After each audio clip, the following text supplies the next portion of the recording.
Welcome to the Beantown podcast for July 13th, 2019. What's going on? How are you?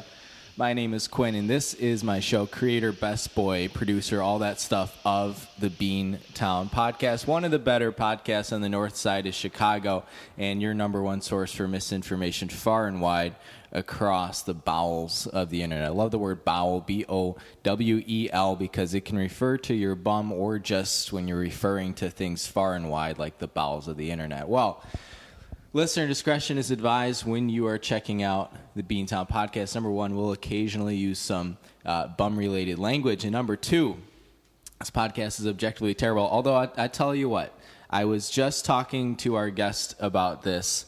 Beantown podcast is very much a low to no production value type of show. I think Richter or something has a scale. It goes no production, low production, and then local glow level production. Well, we're going to be balancing out no production with the production value of our dear guest and friend of the podcast, Tariq Shihadah, who we'll introduce in 1 second here. He's the host of the Local Glow podcast, a local artist and musician, and he's just one of those people that you want to know in life. So without further ado, Tariq Shihadah, welcome to the Beantown podcast. How are you doing today? I'm doing fabulous, and I noticed that the intro has switched up since we moved to Chicago, so welcome to Chicago. Yeah, well, we can't be one of the, top 500 podcasts in Baltimore anymore because I think there's a residency requirement, so we're not meeting those yet. And the problem is, when I moved to Baltimore, I never actually changed my Illinois driver's license, so 2 years later I moved back to Illinois, and I still got the Illinois driver's license, so it all came full circle. There you go. That's convenient. You saved yourself $5 or however much it costs to get a new driver's license. Well, you got plates and title and registration, and that's true. Of course, that's a Death Cab song, but a separate podcast. But I don't even have a car, so I'd want to buy a car just so I could do those things, and the cost will really add up over time. So I think it was the right choice. We just got a new car, and it's just like the biggest headache to make those things happen. Thankfully, my wife Laura took care of just about all the paperwork and stuff, but I just kind of, through her experienced the stress of it. So. Well, in Illinois, you got to do the inspection, right?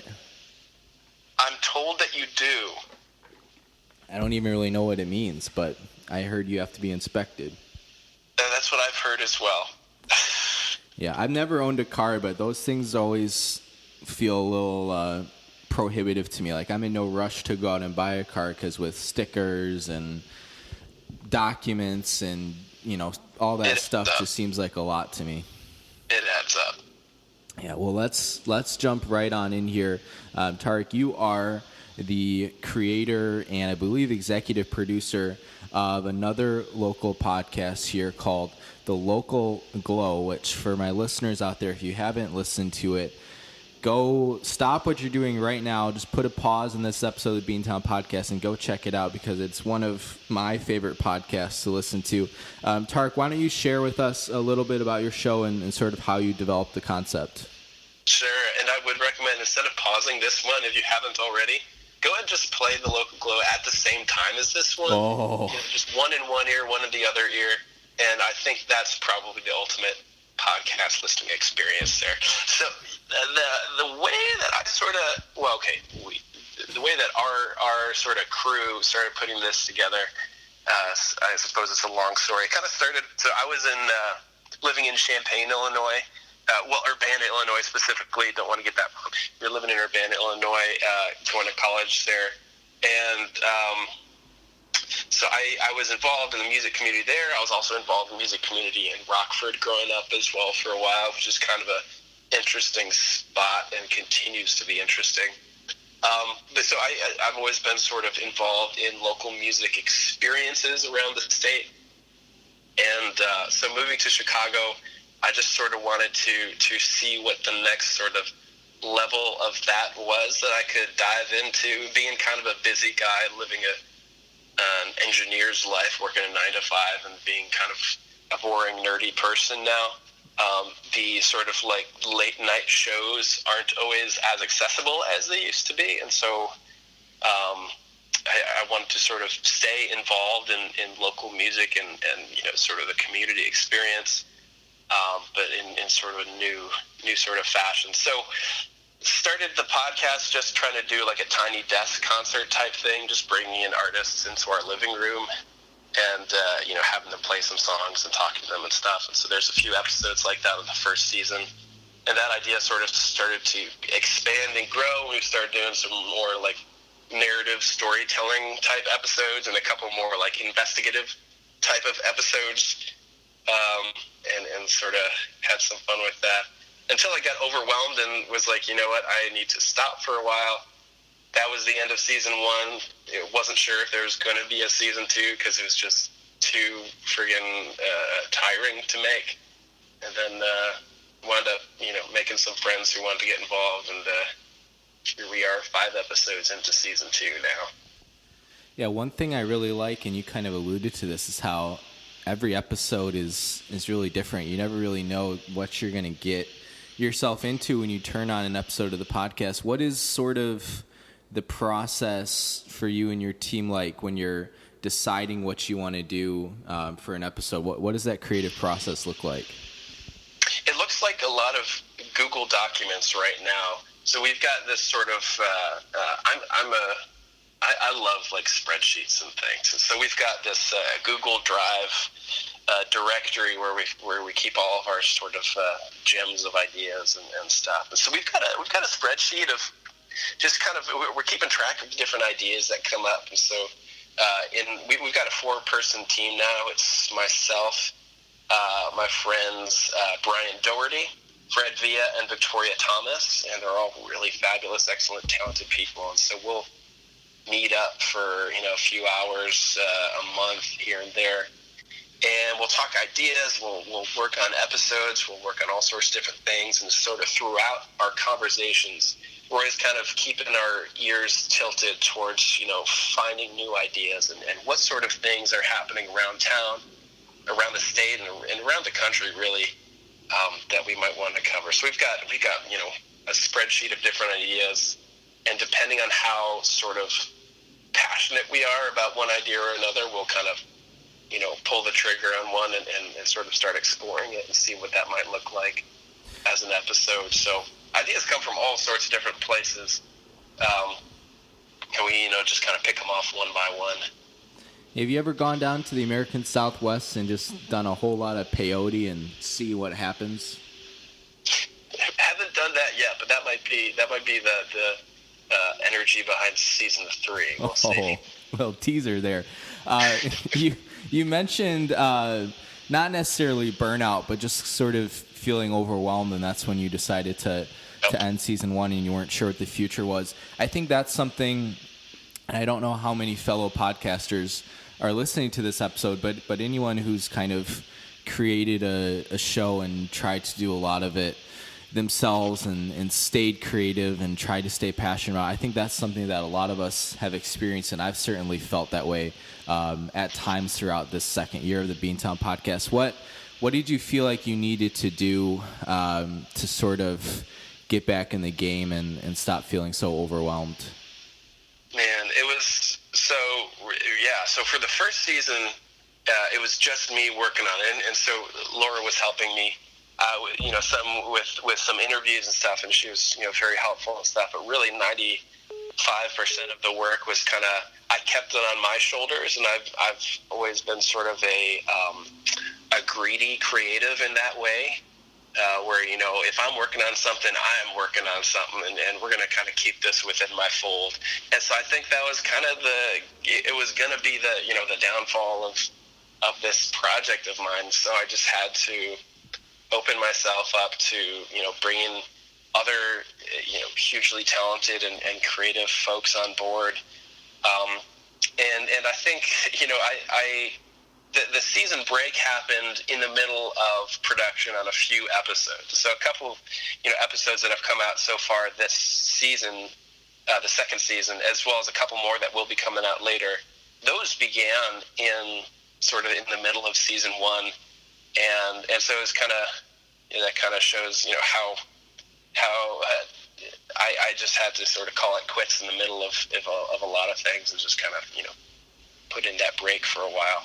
And so I'd always sort of tried to keep an open mind. If maybe I'll start this back up again or something. But I just needed to. I don't know. I left myself open to friends who seemed interested, and they kind of came on, and we had some meetings and stuff, and they just brought so much energy and creativity and interest and unique views and stuff where, I feel like I could walk away and things would keep moving forward. And so that really helps me to sort of relax in the project a little bit, knowing that I don't have to do everything as I was trying to do before. And I don't know, it lets me be a little bit of an observer, still being sort of the guy ultimately pulling levers on the show. It allows me to still sort of be a part of these conversations that are turning these ideas into episodes, and not feel like I need to be the end all be all for the show or something. I don't know, but I mean, just the value of bringing people on and having other people involved, I think has kept the podcast alive when it was gonna not necessarily survive into 2019. Sounds like what you're saying is you're the big greedy CEO at the top who's taking in all the money that the local Glow makes, and you're having kind of a Zuckerberg type. Exactly. Yeah, I'm glad you got where I was going with that. Yeah, I'm glad you're sort of seeing behind the curtain here. Yeah, a little Wizard of Oz action. I love that phrase.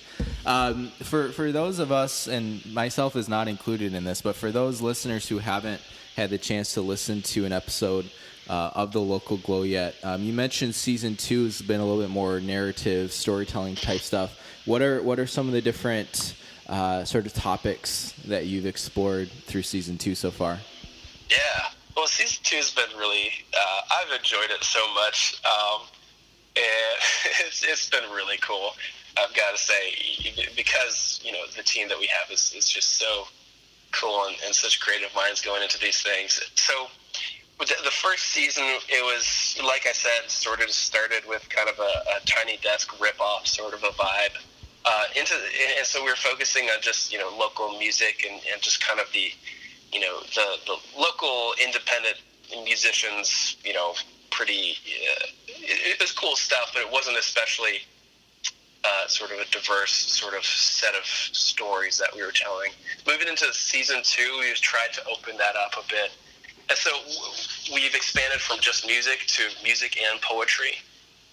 We might, expand even further beyond that, depending on how things move. And so, for example, episode 1 of season 2 featured a live performance and an interview with a really cool poet named Chris Bernsdorf, who is from Taylor, Michigan, I believe. And so somebody that I just sort of stumbled into at a local DIY show in town. And, it was a teeny little show in the living room of sort of this community sort of co-op space. And we discussed the role of spirituality and, religious identity as it sort of informs creative writing in music and in poetry specifically, and sort of what that looks like in DIY spaces and in local community events, because this guy is, very spiritual, very religious, but not in the way that it feels,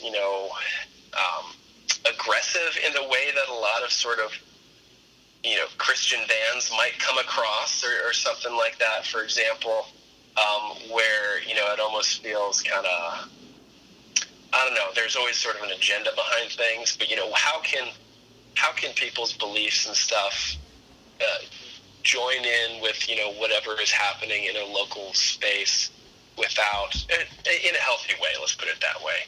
So that was one cool episode, and then one that just came out, this last episode is kind of a cool one, coincidentally on poetry as well, where we got in touch with a bunch of poets around the region, really across the country. Actually, there's one from California, and so we brought in a bunch of poets who contributed one of their pieces. They recorded themselves performing it.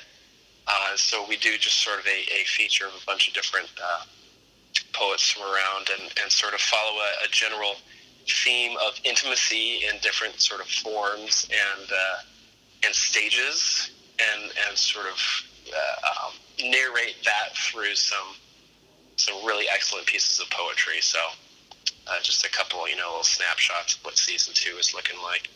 The Local Glow definitely puts the term local into the conversation here, and that's something that I really enjoy, and something that I don't do a very good job of is staying local, because I'm a Beantown podcast out of Chicago, so it doesn't really make sense. But I do really appreciate your kind of intentionality there, and for all my kind of hipster, gluten, vegan, free, shop local PETA friends out there, I think you're really gonna like this Local Glow podcast. Tariq, probably our demographic. Yeah, you gotta know your market. You've of course mentioned that, and if you listen to the show, you'll know this. Season 1 different than season 2. Looking ahead to the future, do you feel like this is sort of a trend where you think every season is going to be something a little different, or do you feel like at this point you're just kind of still searching for what works best for your format, or is it kind of still too early to tell? That's a good question. I think a couple thoughts come to mind on that. I think, if 2 years ago I couldn't have told you what season 1 would look like. A year ago I couldn't have told you what season 2 would look like. And so I wanna say that I've got no clue what season 3 is going to look like. It's probably going to sort of continue in this sort of way, I think. I think I don't have the attention span to create the exact same thing for season 3 anyways. And this being sort of a hobby that I'm doing on the side, something that I mentioned before we started recording. I'm a traffic safety engineer, and so being an engineer, that's pretty far from podcasting about music. I'd say it's about as far to the other side of the spectrum as you can get.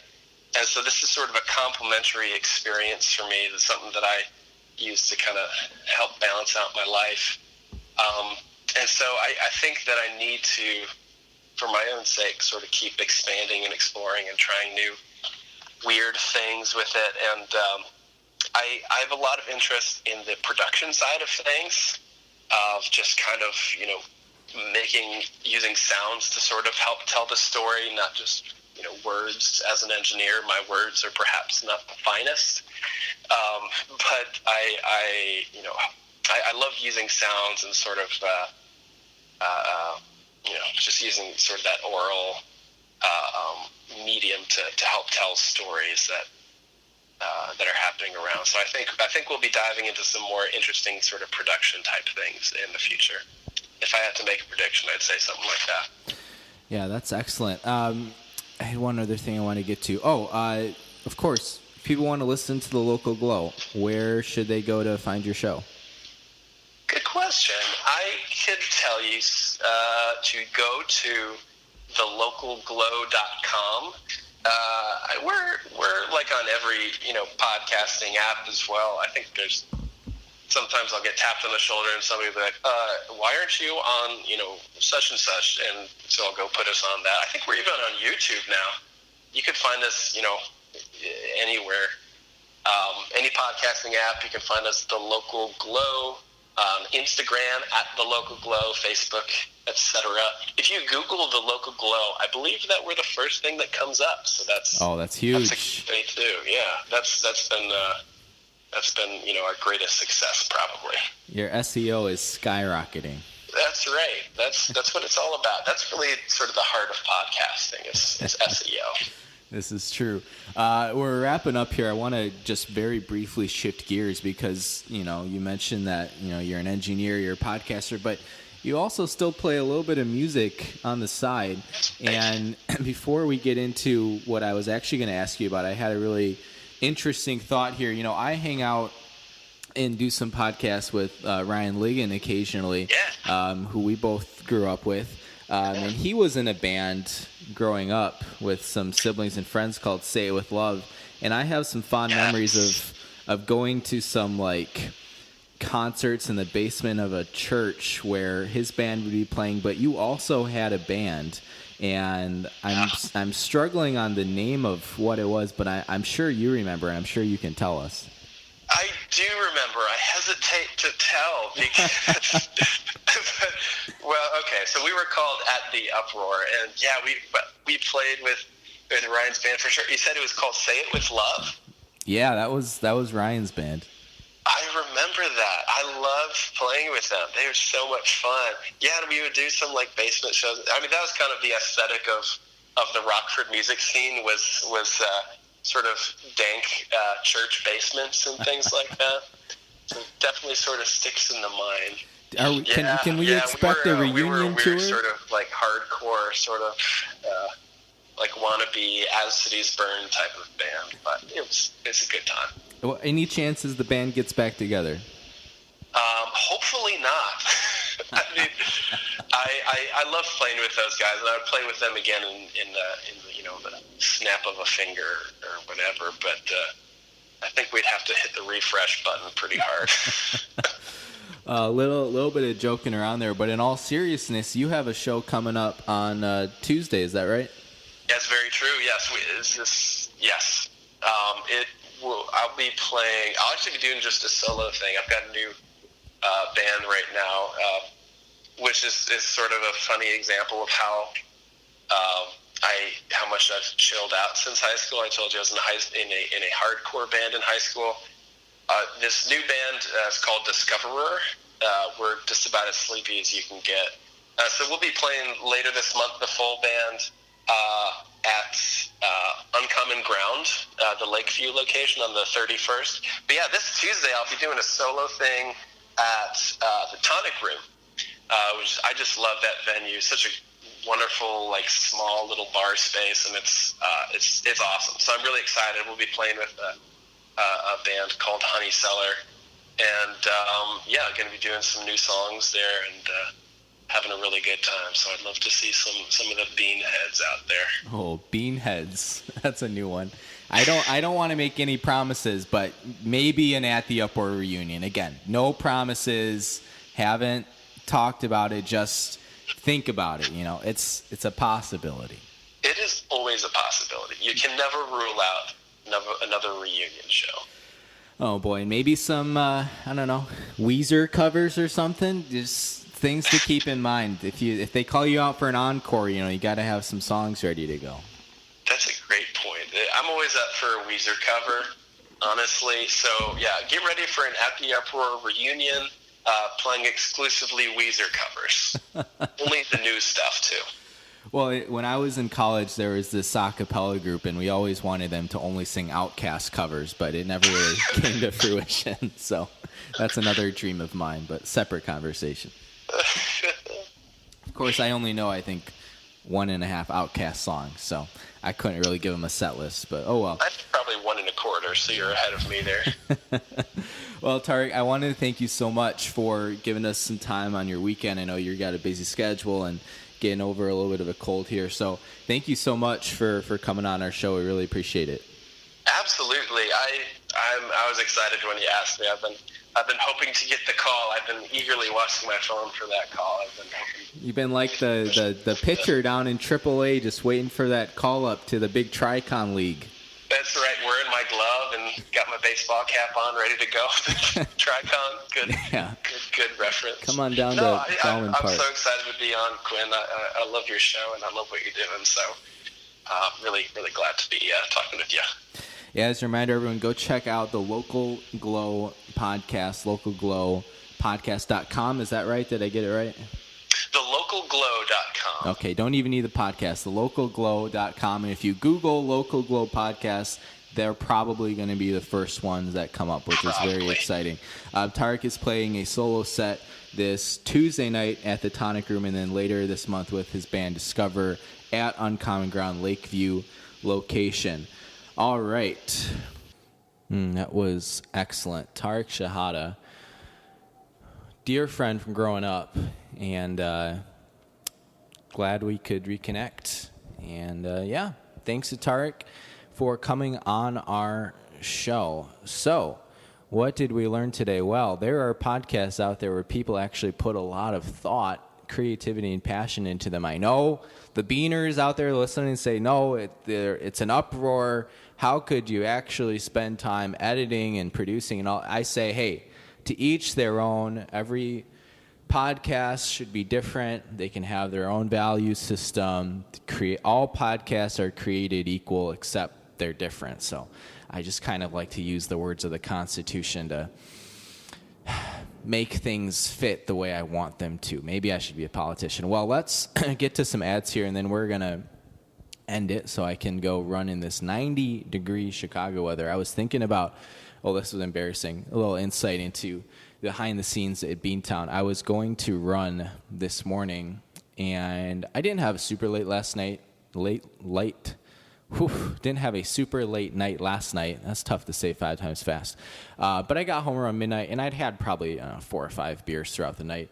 And when that happens, and I still get 7-8 hours of sleep. I wake up in the morning though, and I'm just like, man, all I want to do is lie on my couch and watch Curb Your Enthusiasm or something. So I was under the impression, and this was stupid because at no point had we ever said this, but I was thinking we were going to record at 10 o'clock. Well, we recorded at 11 o'clock, which is what we had agreed to in text, and no idea why I thought 10. So I planned my schedule out so that I was going to run before the 10 o'clock taping, and then I woke up at like 8:15, and I was like, I can't do this. I need a little bit of time to stretch out. Get hydrated was the most important thing because it's hot out today. And then eventually, of course, I was just like, I'm not going to do it. Well, then at 10 o'clock, I'm like, all right, let's record. And of course, I talked to Tariq, and he's like, I thought we were doing at 11. So then I wasted a whole hour. So now, to pay my penance, I'm about to go out at noon when they say the sun is most intense. So that's going to be an exciting time. Well, before we get to that, let's read some ads here. Home Pride Oregon. Are you tired of selling your house for less than a quarter of what it's worth, all because you couldn't find a reliable home inspector in time? Well, Oregon listeners, there's good news. Home Pride Inspection Services in Bend, Oregon is Central Oregon's hottest new home inspection provider with inspection services including things like heating and cooling, roofing, plumbing, and so much more. Home Pride Oregon is both contractor certified and home inspection certified, so you know you're getting the good stuff. If you're tired of big real estate hold on the home inspection market and you want a safe, certified home inspector that you can trust, call Steve at 541-410-0316 or visit homeprideoregon.com. That's 541-410-0316 or visit homeprideoregon.com. Home Pride Oregon, inspection perfection. This is some exciting news, and hang on, I'm going to step away for a sec to grab it. I'll be right back.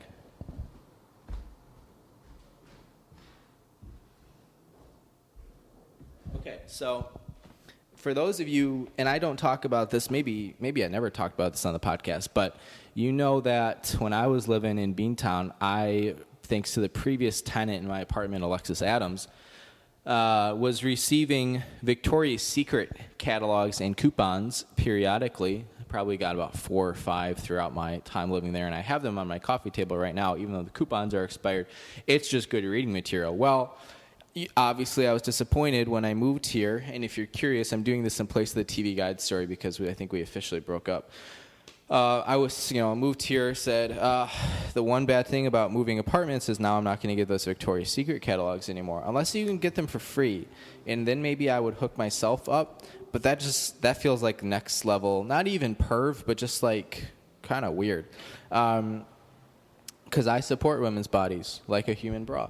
Well, I was feeling, down on my luck when one day this past week I get a ad plus coupon from, what is this company called? Torrid? Is that what it's called? Torrid Curve? Is that what it's called? Doesn't sound like the name of a company. Beautiful all around. We design life-changing bras and intimates. Thought it said inmates for a sec. So you can have confidence when you want to be sexy, support to move effortlessly through your day, and comfort every moment of your life. That sounds pretty good to me. Then let's see, they're advertising the Plush Up Plunge. It's got 5 stars. Adriana in Arizona says allows me to feel and look sexy. You got the Cage Back Hipster. I thought that was a band that the local Globe podcast featured. Sexy lace, pretty details, just enough coverage. They make this curvy girl feel as if she got her sexy back. That's April from Nevada, if you're curious. You got the 360-degree back smoothing, and I'm not going to... I was about to say I'm not going to go through and talk about every single bra, but I just came across a strapless push-up, which looks very... Did you know there's a T-shirt bra and a push-up racer back? Wow. And then the back, discover the difference. $35 off bra of your choice, in-store, online now through August 4th. Torrid Curve, that is what it's called. Well, I tell you what, if anyone out there wears Torrid Curve bras or would like to, you know what I'm actually going to do? And the joke stops here, because once this podcast ends, I'm going to reach out to Torrid Curve to see if they would like to do a little advertising. Stay tuned. I would also like to give a shout-out to the Samson Q2U series. And this was great. Before we started recording, Tariq made a comment about our Samson Q2U series. And I said, hey, this guy has got the good stuff. Well, Samson pulling double duty today, not something we've asked it to do a ton this year, but also kind of in that vein, and this is something I mentioned on the phone to Tariq, was this is probably the first episode in what feels like a really long time, and you can check me on this. I'm not sure how long it's been, but a while, I feel like, where we've done like an actual serious sit-down interview. We did a decent amount of those in year one. A couple come to mind, Grandma Sal, Maggie J, John Paul Pandowski.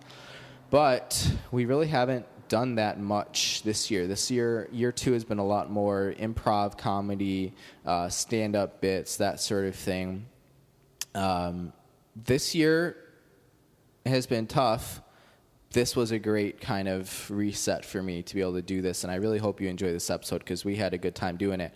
But of course, capturing all that crisp, clean audio quality was the Samson Q2U series. Don't forget, according to the Old Testament, when God speaks, he uses a Samson. One more ad here, and then we'll wrap it up. Cuts by Q. Bob and weave, we all know the hairstyle, we all love it. But how many Midtown Baltimore... Shoot.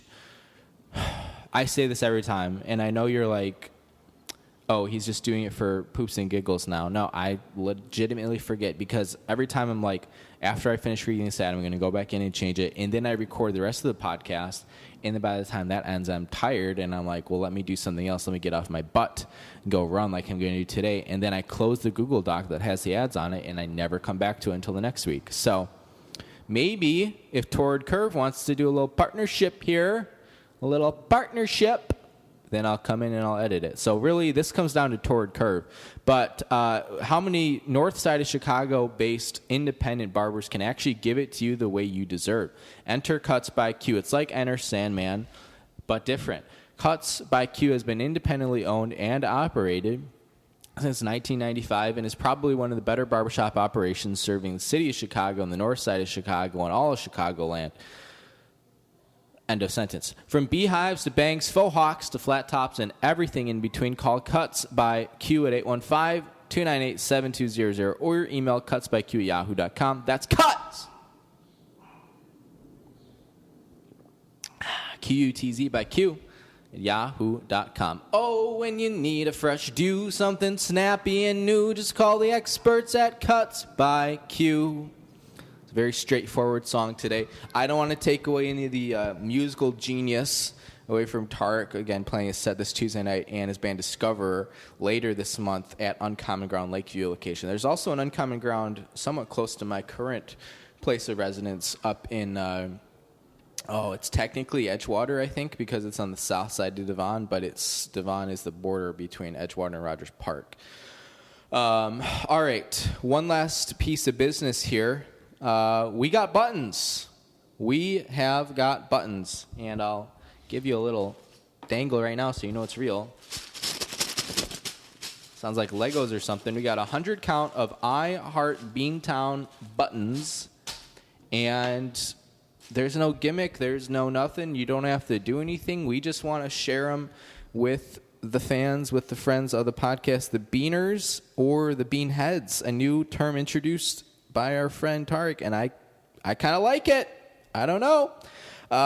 So remind me next time I see you, hey, Quinn, I heard you got these Beantown buttons. I'd love to have one. Well, I'll try to carry some with me.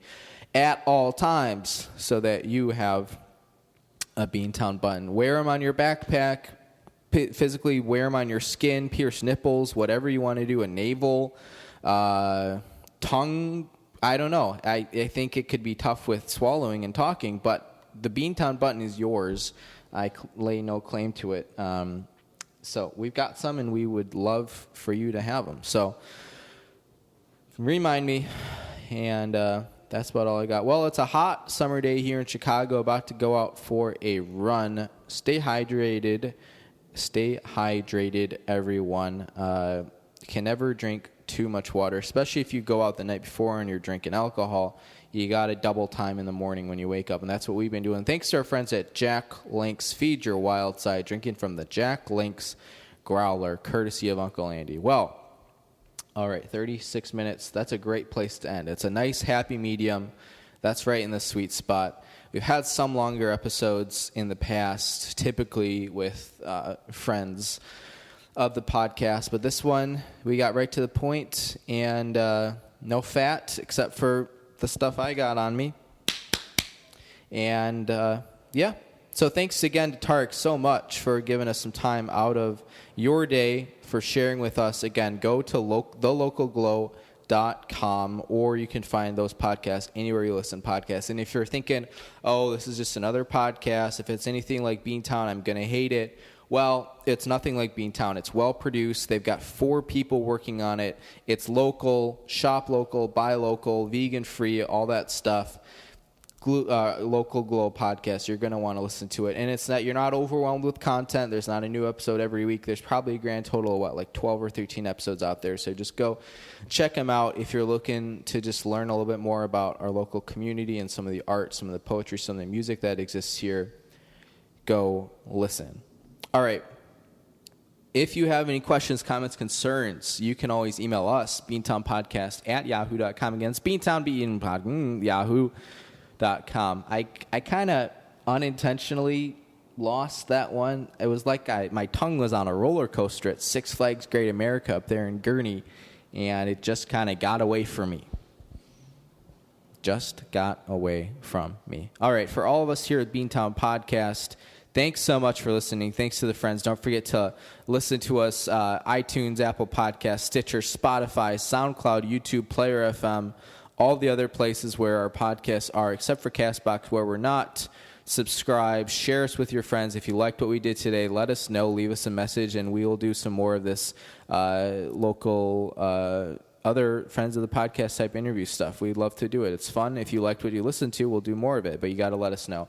BeantownPodcast.com, all our new content, Beantown blog, and that's about all I got. Don't forget to check out our new YouTube series, Budget Reviews. We started with Stranger Things Season 3, uploaded this past week on YouTube. You can go find it on my channel, Quinn David Furness, and we're on Twitter at BeantownCast. For all of us here at the Beantown Podcast, have a wonderful weekend. Be kind to one another. We'll come to you live next weekend, probably from Washington, D.C., where we've been on assignment before. We're going back, and you never know what you're going to find. Thanks to everyone for listening. Have a great weekend, and we'll check in on you next time.